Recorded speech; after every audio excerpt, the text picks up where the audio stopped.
नमस्कार मित्रांनो, new India career फोरममध्ये आपलं सर्वांचं स्वागत आहे।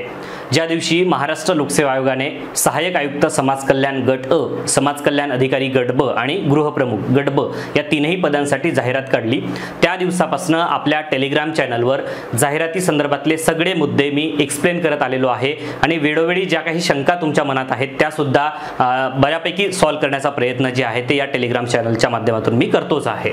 आपलं टेलिग्राम चॅनल जर तुम्ही जॉईन केलं नसाल तर ते करून घ्या। समाज कल्याण अधिकारी गट अ आणि ब या पदांसाठी एक आहे आणि गृहप्रमुख या पदासाठी दुसरं टेलिग्राम चॅनल आहे, कारण या दोन्ही पदांच्या अभ्यासक्रमामध्ये बऱ्यापैकी फरक आहे।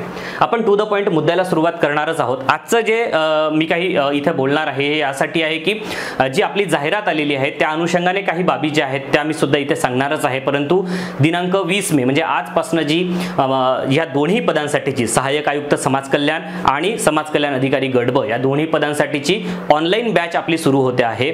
या बॅच रिगार्डिंग काही शंका विद्यार्थ्यांच्या मनामध्ये होत्या किंवा वारंवार विचारले जाणारे जे काही प्रश्न होते त्या प्रश्नांवर मी तुम्हाला इथे एक्सप्लेनेशन देणार आहे किंवा त्या संदर्भातली जी शंका आहे ती दूर करण्याचा प्रयत्न करणार आहे। लेक्चर्स कधी होतील, ते कधी अपलोड होतात, ते कसे बघायचे, ऑनलाईन होतील का, लाईव्ह होतील का, सगळ्या बाबी एक एक करून मी तुम्हाला इथे सांगणार आहे।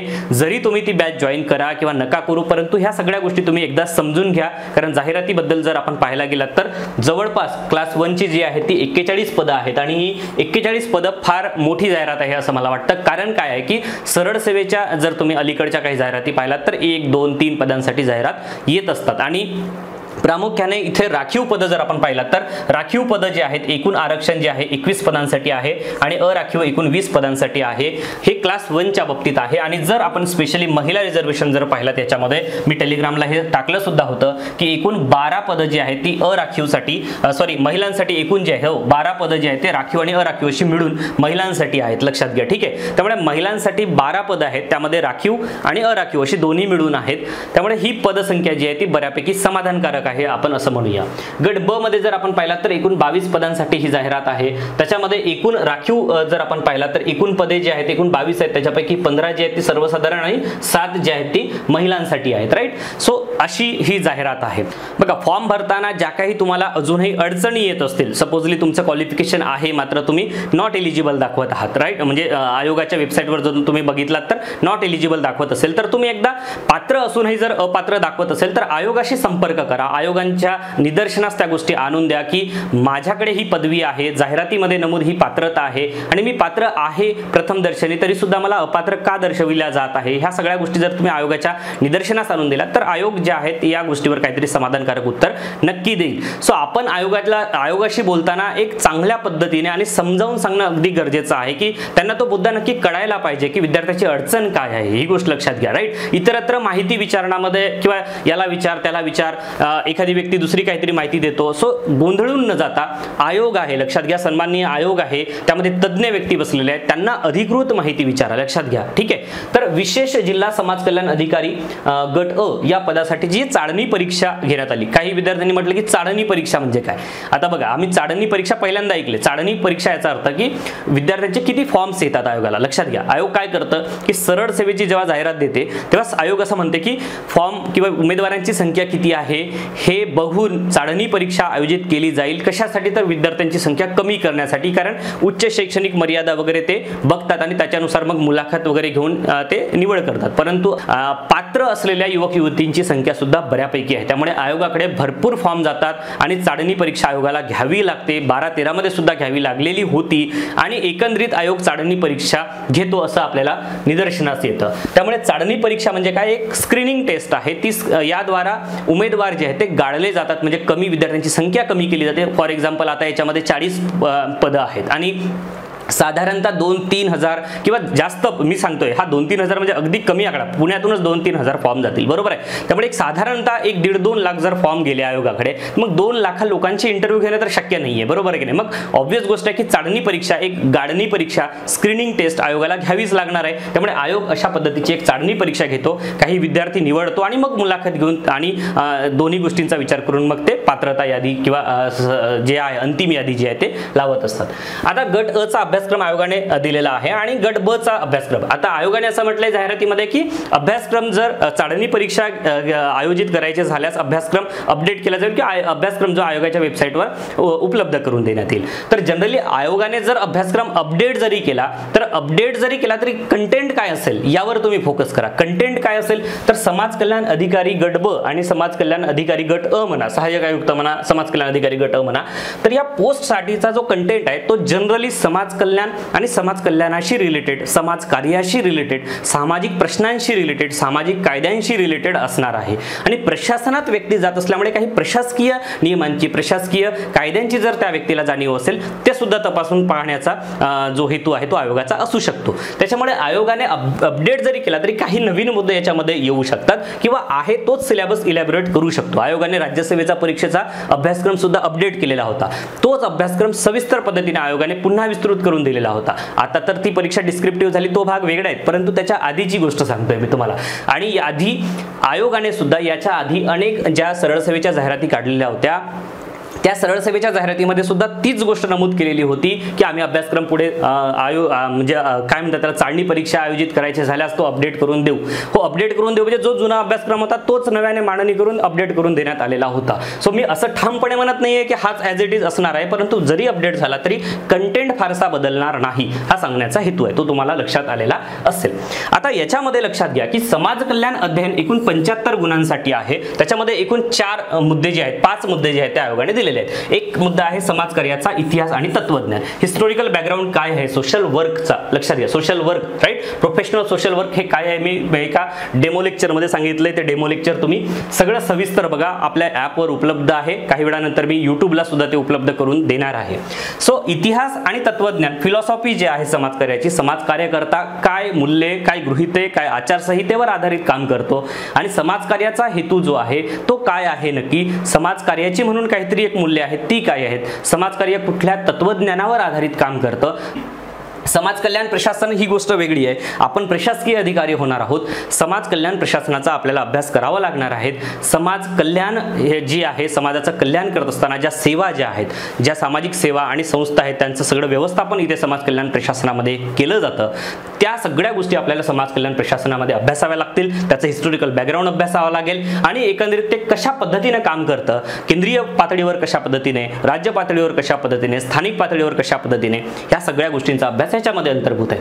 75 गुणांचा वेटेज जर आपण पाहिला तर हे खूप मोठं वेटेज आहे. लक्षात घ्या 150 पैकी 75 म्हणजे 50% वेटेज आहे. ठीक आहे, त्यामुळे अतिशय महत्त्वाचा घटक आहे. भारतीय सामाजिक समस्या, मग आता तुम्ही तर म्हणाल की हे खूपच जनरल टॉपिक आहे सर, आम्हाला माहिती आहे, पण त्यातली वस्तुनिष्ठता आपल्याला शोधावी लागणार आहे. ही गोष्ट लक्षात घ्या. हा थेरॉटिकल पोर्शन आहे, सैद्धांतिक आहे. मग सैद्धांतिक गोष्टींचा अभ्यास करत असताना आपल्याला विद्यापीठीय उत्तरे नाही लिहायची, आपल्याला वस्तुनिष्ठ स्क्रीनिंग टेस्ट आपली घेतली जाणार आहे. ती गोष्ट तुम्ही नेहमी ध्यानात ठेवा. ठीक आहे, त्यानंतर आहे समाज कार्याच्या संबंधित समाजशास्त्र आणि अर्थशास्त्र आणि सामान्य अध्ययनांचे जनरल टॉपिक जे आहेत, इतिहास, भूगोल, नागरिक शास्त्र, जो 25 गुणांसाठी आहे, हा सुद्धा अतिशय महत्त्वाचा घटक आहे, ज्याला निग्लेक्ट करून चालणार नाही किंवा जस्ट ठोकळा वाचतो मी आणि सगळं जातो असं नाही आहे. प्रश्नांची मागणी काय आहे ते PYQ बघून त्याचा ॲनालिसिस करून, सरळ सेवा, राज्य सेवा कंबाईन ह्या तीनही परीक्षा वेगळ्या आहेत. सरळ सेवेचा अप्रोच ठेवून आपल्याला यामध्ये अभ्यास करावा लागणार आहे. ठीक आहे, बुद्धिमापन चाचणी हा महत्त्वाचा घटक आहे, एकूण 50 गुणांसाठी आहे. तर आता मी हे एक्सप्लेन करत असताना मी तुम्हाला सांगतोय की आपली जी ऑनलाईन बॅच आता सुरू झालेली आहे आजपासनं, सुरुवातीला लक्षात घ्या ही सुरुवातीला जी बॅच बघा, ह्या सुरुवातीला बॅचमध्ये जे काही लेक्चर्स असतील सगळे लेक्चर 2 मुख्य घटकांवर आधारित मी इथे सुरुवातीला घेणार आहे. साधारण 1 महिना हे 2 घटक चालणार आहेत, एक समाज कल्याण अध्ययन आणि सामान्य अध्ययन 25 गुणांसाठीचा. बुद्धिमापन चाचणी जे आहे ते साधारण 30 दिवसानंतर लेक्चर सुरू होतील. ते लेक्चर मी घेणार नाहीये, दुसरे शिक्षक जे आहेत ते लेक्चर्स घेणार आहेत. त्याच्यामुळे बुद्धिमापन चाचणीवर जे आहे त्याचे डेमो लेक्चर सुद्धा पुढे जाऊन अपलोड होतील. हे 2 घटक मात्र मी घेणार आहे, त्याचे डेमो लेक्चर सुद्धा उपलब्ध झालेले आहेत. ॲपवर जा तुम्ही, 2 लेक्चर जे आहेत ते तुम्ही या विषयावर पण आहेत, या विषयावर पण आहेत 2-4 लेक्चर. मला वाटते ते मी तुम्हाला दाखवणार पण आहे. हे सगळे लेक्चर्स तुम्ही बघा. तुम्हाला शिकवण्याची पद्धत आवडत असेल, कंटेंट आवडत असेल, त्याची मांडणी आवडत असेल तर तुम्ही ते नक्की जॉईन करा. तुम्हाला काहीच आवडत नसेल तर नका करू जॉईन, काहीच अडचण नाही. जे काही मुद्दे आहेत ते मात्र तुम्ही सेल्फ स्टडीच्या माध्यमातून सुद्धा कव्हर करू शकत असाल तर ते कव्हर करा निश्चितपणे. ओके, आता मी पुढे जातो समाज कल्याण अधिकारी गट ब या पदासाठीचा. आता बघा याच्यामध्ये आहे ना एकूण 6 जे प्रामुख्याने मुद्दे दिलेले आहेत। याच्यामध्ये सामान्य ज्ञान हा जो घटक आहे, कला शाखेतील घटक, कला शाखेतील मध्ये हे सगळे आर्ट्स, इतिहास आहे, आधुनिक भारताचा विशेषतः महाराष्ट्राचा इतिहास, एकूण 1857 ते 1990 पर्यंत म्हणजे स्वातंत्र्योत्तर इतिहासाचा सुद्धा मुद्दा दिलाय। तुम्हाला पोखरण चाचणीबद्दल प्रश्न विचारला जाऊ शकतो, पुढे जाऊन ज्या काही शासकीय योजना आल्या पंचवार्षिक योजनामध्ये त्याचा सुद्धा आढावा घेतला जाऊ शकतो। त्यामुळे इथे हा जो मुद्दा जो आहे, स्वातंत्र्योत्तर भारताची गोष्ट सांगतोय मी, हे इतिहासामध्ये ह्या सगळ्या गोष्टी 1857 ते 1947 आधुनिक भारताचा, स्वातंत्र्य चळवळीचा इतिहास, ह्या सगळ्या गोष्टी आपण वाचतोच आहे, परंतु स्वातंत्र्योत्तर इतिहासातील काही बाबी ज्या आहेत त्या तुम्हाला इथे विचारल्या जाऊ शकतात। भारताचा विशेषतः महाराष्ट्राचा भूगोल, राज्य पद्धती व ग्राम प्रशासन, फोकस ग्राम प्रशासनावर असेल, ही गोष्ट विसरून चालणार नाही, ठीक आहे। त्यानंतर विज्ञान व अभियांत्रिकी हा पूर्ण पोर्शन याच्यामध्ये तुम्हाला थोडासा वेगळा दिसेल, परंतु लक्षात घ्या हा टेक्निकल पोर्शन नाहीये। तुम्हाला अशी काही विज्ञानाची, सामान्य विज्ञानाची प्रश्न इथे विचारले जाणार नाहीयेत। बऱ्याच मुलांना हे कळत नाहीये की विज्ञान व अभियांत्रिकी म्हणजे काय, आम्हाला इंजिनिअरिंगचे प्रश्न विचारले जातील का, तर तसं नाहीये मित्रांनो। या टायटल खाली त्यांनी एकूण 5 घटक दिलेले आहेत, त्यामध्ये त्यांनी म्हटलंय की वैज्ञानिक विचारसरणी, दृष्टिकोन, विज्ञानाचे स्वरूप, विज्ञानाची पूर्वगृहीतके, शास्त्रीय पद्धती, वैज्ञानिक ज्ञान, हे घटक ऑलरेडी तुम्हाला पदवीला अभ्यासाला आहेत, लक्षात घ्या। वैज्ञानिक पद्धतीमध्ये हे सगळे घटक आहेत। आधुनिकीकरण विज्ञान, आधुनिकीकरण म्हणजे काय, त्याचे प्रकार काय, आधुनिकीकरण आणि भारत, त्याच्या समस्या काय निर्माण झाल्या, त्यावर उपाय काय आहे वगैरे। त्यानंतर जागतिक तसेच भारतातील वैज्ञानिक व अभियांत्रिकी प्रगती, म्हणजे इंजिनिअरिंग डेव्हलपमेंट जे आहेत एकंदर जगामध्ये असेल किंवा भारतामध्ये, त्याच्या माध्यमातून आपण काय प्रगती साध्य केली आहे ते आपल्याला अभ्यासायचे आहे। वैज्ञानिक प्रगतीमुळे शहरी आणि ग्रामीण जीवनावर काय झालेला परिणाम आहे तो अभ्यासायचा आहे। वैज्ञानिक समस्या, बघा भारतीय समस्या ज्या आहेत, ज्या संपूर्ण भारतामध्ये ज्या समस्या आहेत त्या समस्यांवर वैज्ञानिक उपाय जर आपण पाहायला गेलात तर त्याच्यामध्ये ऊर्जा समस्या असेल, अन्नधान्याची समस्या असेल, लोकसंख्या आहे, पर्यावरण आहे, शैक्षणिक आहे, गृहनिर्माण आहे, परिवहन, संपर्क विषयक, लोकस्वास्थ्य इत्यादी। मला असं वाटतं गट अ चा अभ्यासक्रम प्रमुख 3 घटकांमध्ये त्यांनी नेमून दिला, पण गट ब चा अभ्यासक्रम एकूण 6 घटकांमध्ये दिलाय आणि तो विस्तृत पद्धतीने दिलेला आहे, लक्षात घ्या। गट अ च्या अभ्यासक्रमामध्ये फार वेगळे घटक नाहीयेत, गट ब च्या अभ्यासक्रमामध्ये विस्तृत घटक दिलेले आहेत। त्यामुळे इलॅबोरेट करून दिलेला घटक जर असेल तर आपली व्याप्ती वाढते अभ्यासाची आणि शिकवण्याची सुद्धा व्याप्ती मला वाढवावी लागणार। त्याच्यामुळे हे सगळे घटक टू द पॉइंट, लक्षात घ्या, टू द पॉइंट, कारण हे घटक मी स्वतः शिकवणार आहे। एक एक घटक, एक एक मुद्दा तुम्हाला मी इथे एक्सप्लेन करून देणार आहे। त्यासोबतच वाणिज्य व अर्थव्यवस्था, माझी इकॉनॉमिकची स्पेशल बॅच सुद्धा चालते, आपल्या चॅनलवर सुद्धा उपलब्ध आहे।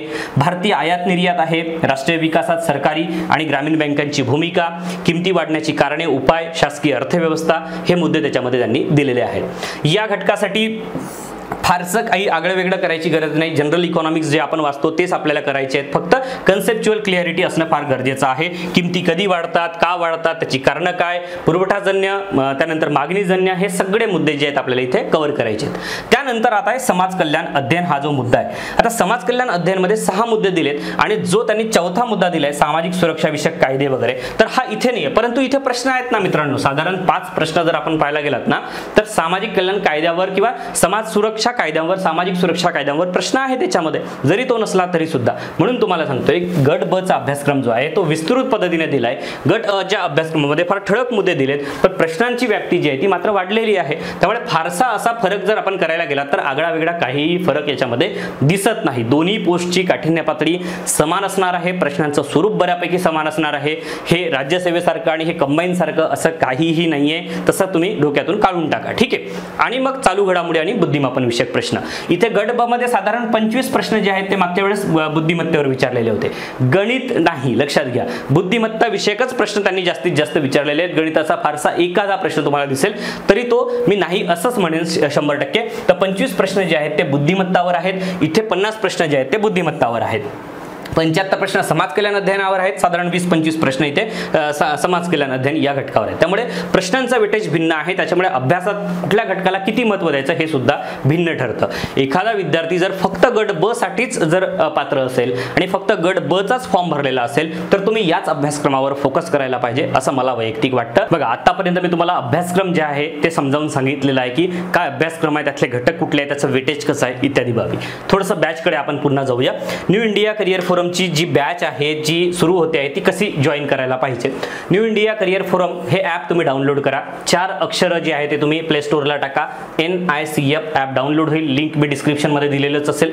हे डाउनलोड केल्यानंतर तुम्हाला असा इंटरफेस दिसेल. त्याच्यामध्ये इथे तुम्हाला लॉग इन और साइन अप. आता याच्यामध्ये तुम्ही मोबाईल नंबर किंवा तुम्ही ईमेल थ्रू सुद्धा लॉग इन करू शकता. तुम्ही मोबाईल नंबर टाका, त्याच्यावर OTP येईल. ईमेल टाकला तर ईमेलला OTP येईल. ते तुम्ही स्टार्ट करा.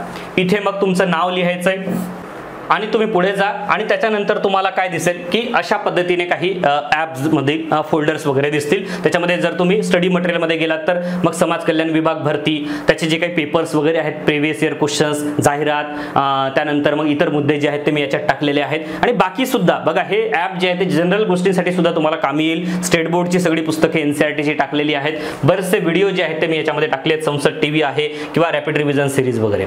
खाली जर तुम्ही गेलात ॲपमध्ये खाली बॉटम लाईनला स्टोअर सेक्शन आहे. बॅच, स्टोअर, चार्ट आणि प्रोफाईल असं सेक्शन आहे. त्याच्यामध्ये तुम्ही स्टोअर सेक्शनला गेलात की हे सगळे कोर्सेस जे आहेत ते तुम्हाला दिसतील.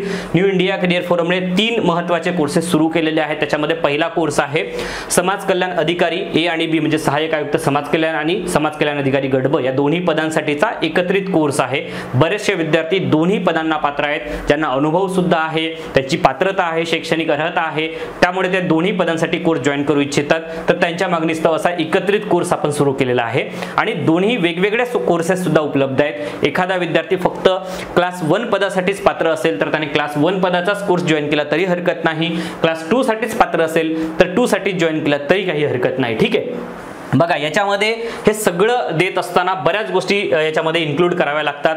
जसं की क्लास नोट्स आहेत, टेस्ट पेपर आहेत आणि त्याच्यासोबत लेक्चर्स आहेत. फक्त इथे मी तुम्हाला लेक्चर्स प्रोव्हाइड करणार नाहीये, क्लास नोट्स सुद्धा देणार आहे. जसं मी आजच टाकलेलं आहे आपल्या संपूर्ण 3ही कोर्सेसमध्ये. बघा गट ब चा अभ्यासक्रम पाहिला तर जनरल स्टडीचा पोर्शन आपल्याला बऱ्यापैकी दिसतो आणि विज्ञान व अभियांत्रिकीचा दिसतो.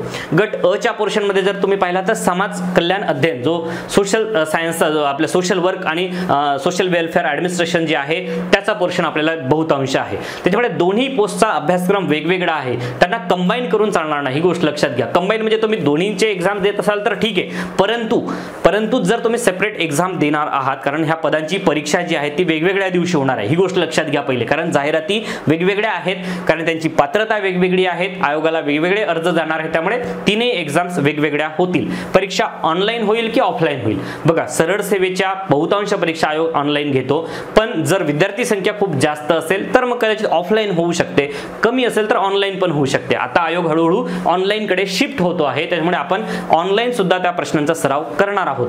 परंतु बॅच विषयी जर आपण पाहायला गेलात तर क्लास नोट्स, टेस्ट पेपर आणि आपले जे लेक्चर्स आहेत त्या 3ही गोष्टी त्याच्यामध्ये इन्क्लूड असेल. कारण आपल्याला काय आहे तर कंटेंट प्रोव्हाइड करायचा आहे. मला तुम्हाला जो काही अभ्यासक्रम दिलाय तो नीट पद्धतीनं सोप्या भाषेत समजावून सांगायचा आहे, तो डिलिव्हर करायचा आहे. एखादी गोष्ट तुमची अडचण असेल तर ती मला सोडवायची आहे, मग ती 3 माध्यमातून मी सोडवणार आहे. माध्यम हे काय आहेत?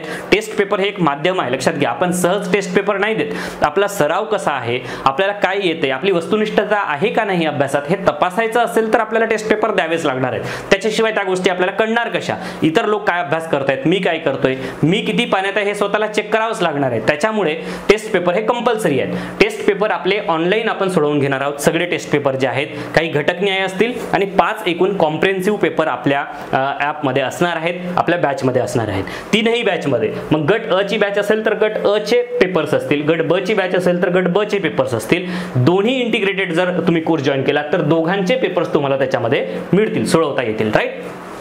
आता पहिली गोष्ट मी पहिल्या बॅच कडे जातो. Batch course information. लक्षात घ्या, मला तरी असं वाटतं की ऑल ओव्हर महाराष्ट्रात कुठलीही जरी इन्स्टिट्यूट संस्था असेल तरी सुद्धा त्यांनी एवढं डिटेल इन्फॉर्मेशन दिलेलं नाही, तेवढं डिटेल इन्फॉर्मेशन मी माझ्या या कोर्समध्ये बॅचमध्ये दिलेलं आहे. एकूण एक मुद्दा मी तुम्हाला इथे एक्सप्लेन करून दिलेला आहे. जर तुम्ही ते PDF ओपन कराल तर, आता मी एकदा PDF ओपन करून सुद्धा तुम्हाला दाखवतो. उदाहरणार्थ आता बघा, हे PDF जर आपण ओपन कराल, एक सेकंद.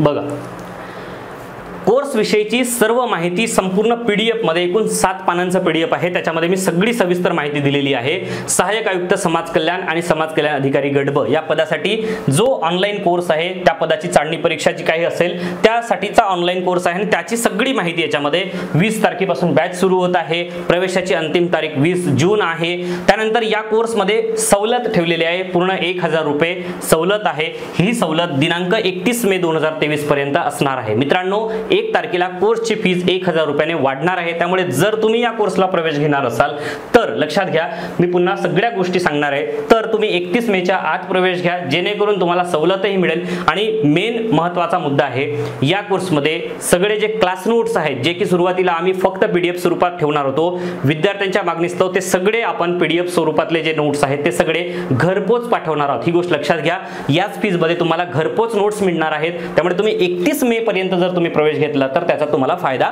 नक्की होणार आहे। सगळे प्रश्न जे आहेत ते याच्यामध्ये मी तुम्हाला दिलेले आहेत, म्हणजे जसं की आता मला ह्या पदाविषयी सविस्तर माहिती हवी आहे, आम्ही तर देतोच आहेत, पण तुम्ही अधिकृत वेबसाईटला जाऊन एकदा जाहिरात तर वाचा, बरोबर की नाही, म्हणजे तुम्हाला काही गोष्टी कळतील तरी त्याच्यामध्ये। मी दोन्ही पदांसाठी पात्र आहे, तर हा कोर्स जॉईन करता येईल का, तर हो। ऑनलाईन कोर्सचा कालावधी काय आहे, चाळणी परीक्षा साधारण कधी होईल, परीक्षेची तारीख काय असेल, लेक्चर लाईव्ह असतात की रेकॉर्डेड वगैरे, हे सगळे प्रश्न दिलेत। आता मी तुम्हाला ओरली सगळ्या गोष्टी समजावून सांगणार आहेच, बरोबर आहे। आता याच्यामध्ये बघा, या बॅच मधले सगळे जे लेक्चर्स आहेत मित्रांनो ते रेकॉर्डेड स्वरूपात असणार आहेत। रेकॉर्डेड यासाठी की प्रत्येकाचा वेळ हा भिन्न आहे, लक्षात घ्या। बरेचसे विद्यार्थी वर्किंग प्रोफेशनल आहेत आणि त्या पद्धतीचा सेटअप पण लक्षात घ्या, कारण ऑनलाईन म्हटलं लाईव्ह बॅच जर म्हटली तर सगळा सेटअप पूर्ण वेगळा असतो। विद्यार्थी आणि शिक्षक यांच्याकडे त्या पद्धतीची रचना जी आहे, गॅजेट्सची रचना पाहिजे असते, त्याच्यामुळे आपण रेकॉर्डेड बॅच यासाठी ठेवले की सेम कंटेंट तोच असणार आहे। मी काय लाईव्ह मध्ये आगळं वेगळं शिकवणार नाहीये ना, रेकॉर्डेड मध्ये काही आगळं वेगळं शिकवणार आहे, कंटेंट तोच असेल, फक्त डिलिव्हरी आफ्टर रेकॉर्डेड होईल, लक्षात घ्या। रेकॉर्ड करून ते आम्ही अपलोड करतो आणि मग जर इथे कुठेही शंका असली तुमची, एखादा लेक्चर बघत असताना कुठली काही कंटेंट मध्ये काही वाटलं तुम्हाला का बाबा नाही मला इथे काहीतरी शंका वाटते आहे, मला विचारायचं आहे, मला हे कन्सेप्ट समजलेली नाहीये, आपल्या ऍप मध्ये खाली चॅट सेक्शन आहे, लक्षात घ्या, चॅट सेक्शन आहे, तुम्ही तिथे तुमच्या मनातली सगळे जे प्रश्न आहेत, कुठलीही शंका असेल ते तुम्ही त्याच्यामध्ये विचारू शकता। त्या ऍपमध्ये फोटो पाठवू शकता, PDF पाठवू शकता, ऑडिओ रेकॉर्ड करू शकता, जसं WhatsApp तुम्ही यूज करता त्या पद्धतीने ते ऍप आहे, त्याच्यामुळे तुम्ही ते चॅट सेक्शन मध्ये तुमची कुठलीही शंका असेल ते विचारू शकता। बघा, 24 तास मी ते ऍप उघडून बसत नाही, त्याच्यामुळे मला 24 तासात लगेच रिप्लाय देता येणार नाही। मी जेव्हा ते ऍप ओपन करतो किंवा वेबसाईट ओपन करतो, तुमच्या शंका असतील, माझ्या व्हिडिओनुसार मी तुम्हाला त्या बरोबर शंकांचं निरसन करण्याचा प्रयत्न मी 100% करणार आहे। पण मी असं 100% सांगू शकत नाही की नाही तुमचा प्रश्न आला की मी लगेच रिप्लाय देणार आहे, असं शक्यच नाहीये, मला तरी शक्य नाहीये, ठीक आहे। त्यामुळे ह्या सगळ्या गोष्टी याच्यामध्ये आहेत। बॅच कोर्स इन्फॉर्मेशन दिलेलं आहे, ते सगळं वाचा। समाज कल्याण अधिकारी गट अ साठी जे व्हिडिओज आपण टाकत सुरुवात झालेली आहे, त्याच्यामध्ये काही डेमो लेक्चर्स म्हणून टाकले ते तुम्ही बघा। लेक्चर्स जे आहेत ते बघत असताना तुम्ही ॲपवर बघू शकता, वेबला पण बघू शकता, जसं की लॅपटॉप असेल तर त्याला पण तुम्हाला ऍक्सेस देण्याचा माझा प्रयत्न असेल ते करू, आपण ऍक्सेस देऊ त्याचा, लॅपटॉपला पण देऊ, ठीक आहे। PDF जे आहेत ते इथले PDF जे आहेत हे फक्त डाउनलोड करून पाहता येतील, मोबाईलमध्ये डाउनलोड करून ठेवता येईल नाही किंवा शेअर करता येणार नाही ते, कारण इथले सगळे कंटेंट जे आहेत, उदाहरणार्थ जे काही जे नोट्स असतील त्याचे 1 महिन्यानंतर, साधारण कोर्सला प्रवेश घेतलात ना तुम्ही, 1 महिन्यानंतर हे सगळे नोट्स तुम्हाला आम्ही घरपोच पाठवणार आहोत। लक्षात घ्या, तुमच्या पत्त्यावर, तो पत्ता कुठे पाठवायचा, खाली चॅट सेक्शन आहे, त्या चॅट सेक्शन मध्ये तुम्ही कोर्सला प्रवेश घेतल्यानंतर तो पत्ता पाठवायचा 1 महिन्यानंतर, यासाठी कारण जनरल स्टडीचे नोट्स जरी आता तयार असले तरी समाज कल्याण अध्ययनाचे नोट्स जे आहेत ते तयार व्हायला थोडासा वेळ लागणार आहे, त्यामुळे 1 महिन्यानंतर साधारण आपण जे नोट्स आहेत ते तुम्हाला घरपोच पाठवू आणि 1 महिन्यामध्ये तोपर्यंत तुम्ही किमान बेसिक तरी करत राहता, बरोबर आहे। त्यानंतर समाज कल्याण अधिकारी गट ब च्या बाबतीत मी आता हा इंटिग्रेटेड बॅचच्या संदर्भातला आहे, हे 2 लेक्चर्स तुम्ही याच्यामध्ये बघू शकता, क्लास नोट्स मध्ये पण बघू शकता, फ्री कंटेंट पण काही दिलेला आहे। आता सुरुवातीला बघा, आता हे 2 जे कोर्सेस आहेत ते मी नुकतेच लॉन्च केले, त्याच्यामध्ये जनरल स्टडीचे म्हणजे GS चा पोर्शन पूर्ण याच्यामध्ये दिलेला आहे। लक्षात घ्या, हे जे नोट्स आहेत ते आता रेडी आहेत, जर तुम्ही ते आता मागवलात तर ते तुम्हाला 8 ते 10 दिवसांमध्ये ते पोहोचून जातील तुम्हाला, राईट, घरपोच पोहोचतील। पण याच्यामधला जो कंटेंट आहे तो पूर्ण GS चा आहे। समाज कल्याण अध्ययन तो सध्या इथे नाहीये, तो 1 महिन्यानंतर येईल आणि तो सुद्धा मग याच्यामध्ये ऍड होईल, हा कोर्स पूर्ण अपडेट होईल, लक्षात घ्या, जर तुम्हाला ते नोट्स हवे असतील वगैरे तर, ठीक आहे। पण ते नोट्स जर ते तेव्हाच समजतील जेव्हा तो व्हिडिओ पाहिलात तुम्ही, त्याचा कंटेंट पाहिला तर तेव्हा समजतील. त्याच्यामुळे हे नोट्स त्या पद्धतीचे नाही आहेत, हे नोट्स अशा पद्धतीचे मांडणी आहे की जेणेकरून ते तुम्ही स्वतः सेल्फ जरी वाचलात तरी ते कळतील. ही गोष्ट लक्षात घ्या. जर तुम्हाला, आणि हा जो पोर्शन आहे बघा, गट ब ची जी परीक्षा आहे ना, गट ब ची, त्याच्यामध्ये संपूर्ण जीएस जे आहे ते कामी येणार आहे तुम्हाला. गट अ मध्ये सुद्धा 25 मार्काला जीएस आहे, लक्षात घ्या. याच्या व्यतिरिक्त तुम्हाला फारसं वेगळं करण्याची गरज पडेल असं मला तरी वाटत नाही. त्यामुळे 8 दिवसात जर तुम्हाला पाहिजे असतील तर ते तुम्ही आता पण लेटेस्ट मागवू शकता, काहीच अडचण नाही. बघा, जर तुम्हाला हे 2500 रुपये खूप जास्त वाटत असतील, बघा मी तुम्हाला सांगतोय, इथे 1000 पानांचे नोट्स आहेत. 1000 रुपये मला फक्त प्रिंटिंगलाच लागतील. साधारणतः 200-300 रुपये मला तुम्हाला पाठवायला लागतील. 1200-1300, आणि जो मुलगा पाठवेल त्याला 100 रुपये जर दिले तर मी ते 1500 रुपये ते तिथेच गेले, तर लक्षात घ्या. आणि हे सगळे जे नोट्स तयार केलेत आम्ही, त्याच्यातले 1000 रुपये आम्हाला राहणार आहे. त्याच्यामुळे हे झाले 2500 रुपयाच्या बाबतीत तुम्हाला क्लिअर सांगितलं. हे 1000 रुपये जे आहेत ना मित्रांनो, हे ई नोट्ससाठी आहेत. तुम्ही मोबाईलवर ते रीड करू शकता. त्याचा ॲक्सेस 6 महिन्याचा दिलाय. हा कोर्स घेतला तुम्ही तर याचा सुद्धा ॲक्सेस 6 महिन्याचा आहे. याच्यामध्ये तुम्ही ते व्हिडिओ याच्यामध्ये काय म्हणतात त्याला, मोबाईलमध्ये तुम्ही पाहू शकता आणि ते घरपोच पण येणार आहे. डबल ॲक्सेस आहे. याच्यामध्ये तुम्हाला सिंगल ॲक्सेस आहे की जो तुम्ही रीड करू शकता. ठीक आहे, हे झालं या बाबतीत. आता पेमेंट वगैरे कसं करायचं, जर तुम्ही त्या ॲपला गेलात आणि तो कोर्स जर तुम्ही बाय करायचा असेल तुम्हाला, या कोर्सच्या बाबतीत म्हणतो, याची फीज 9000 आहे, कारण याच्यामध्ये दोन्ही कोर्सेस आहेत, लक्षात घ्या, गट अ आणि ब चा. जर तुम्हाला सेपरेट जॉईन करायचा असेल तर फक्त 7000 रुपये फीज आहे याची सुद्धा. ही फीज मी तुम्हाला सांगितलंय 1000 रुपये सध्या ऑफ आहे, म्हणून ही फीज तुम्हाला 7000 दिसेल. 1 तारखेनंतर याची फीज वाढेल, कारण यातला कंटेंट बऱ्यापैकी जास्त आहे. जवळपास 150+ व्हिडिओ याच्यामध्ये असणार आहेत. संपूर्ण जीएस आणि समाज कल्याण अध्ययन, तेवढा कंटेंट द्यायला एक व्हिडिओ बनवायला मला 4-4 तास लागतात, लक्षात घ्या. त्याचे पेपर्स, त्याची टाईप करणं, ह्या सगळ्या गोष्टी, नोट्स आलेत, अभ्यास आला, कन्सेप्ट तुम्हाला वेळ देणं, तुमच्या काही गोष्टी ज्या आहेत त्या शंकांचं निरसन करणं, आणि 6 महिन्यांची फीज. बघा, या कोर्सला जर तुम्ही खाली गेलात तिथे बाय नाऊ असा ऑप्शन येईल. त्यावर जर तुम्ही क्लिक केला तर तुम्हाला एक पुढे इंटरफेस दिसेल. या माध्यमातून तुम्ही पेमेंट करू शकता. फोन पे, गुगल पे आणि कार्ड पेमेंट पण असेल, आणि हे सगळे त्याच्यामध्ये नेट बँकिंग थ्रू सुद्धा ऑप्शन त्याच्यामध्ये दिलेले आहेत. बघा, तुम्हाला अजून काही शंका असतील, जसं की बॅच संदर्भातले ते PDF तुम्ही पहिल्यांदा वाचा. 7 पानांचा PDF आहे, ते सगळं सविस्तर वाचा. सगळ्या प्रश्नांची उत्तर त्याच्यामध्ये दिलेली आहेत. आणि तरी सुद्धा जर काही शंका असेल तर चॅट सेक्शन मध्ये विचारा, काही प्रॉब्लेम नाही. सॅटर्डे संडे ऑफ असते. सॅटर्डे संडे कुठलंच लेक्चर अपलोड केलं जात नाही. सोमवार ते शुक्रवार सगळे लेक्चर्स अपलोड होतात. लेक्चर अपलोड होण्याची विशिष्ट वेळ आहे का, तर साधारणतः आपण संध्याकाळी लेक्चर अपलोड करतो, लक्षात घ्या. साधारणतः रेकॉर्ड शूट झाल्यानंतर, लेक्चर शूट झाल्यानंतर त्या सगळ्या गोष्टी अपलोड पण व्हायला वेळ लागतं. त्याच्यामुळे साधारणतः संध्याकाळी आपण लेक्चर अपलोड करतो 7 वाजता साधारण, लक्षात घ्या. ठीक आहे, थोडासा वेळ इकडे तिकडे असू शकतं. सोमवार ते शुक्रवार 7 वाजता संध्याकाळी लेक्चर अपलोड होतात. 6 महिने हा त्याचा ड्युरेशन आहे. फीस तर मी तुम्हाला सांगितलीच आहे. क्लास नोट्स सगळे तुम्हाला घरपोच मिळतील. 1 महिन्यानंतर क्लास नोट्स तुम्हाला घरपोच पाठवले जातील. समाज कल्याण अध्ययनाचे नोट्स तयार होत आहेत, आता ते अवेलेबल नाही आहेत. सामान्य अध्ययनाचे नोट्स आता अवेलेबल आहेत. ते जर तुम्हाला हवे असतील तर ते कोर्समधून तुम्ही ते परचेस करू शकता. पण जर तुम्ही मुख्य 3 कोर्सपैकी कुठलाही एक कोर्स घेतला तर तो वेगळा कोर्स घ्यायची काही गरजच नाहीये, फक्त नोट्ससाठी. बरोबर आहे. जे विद्यार्थी पूर्ण 3ही कुठलाही एक कोर्स घेत नाहीत आणि तो फक्त नोट्स घ्यायचा असेल तर तो त्यांच्यासाठी आहे. बरोबर आहे. ओके, अजून काही शंका असेल असं मला वाटत नाही. हे लेक्चरचं आपलं PPT आहे. ठीक आहे, भेटूया आपण नेक्स्ट सेशनमध्ये. धन्यवाद.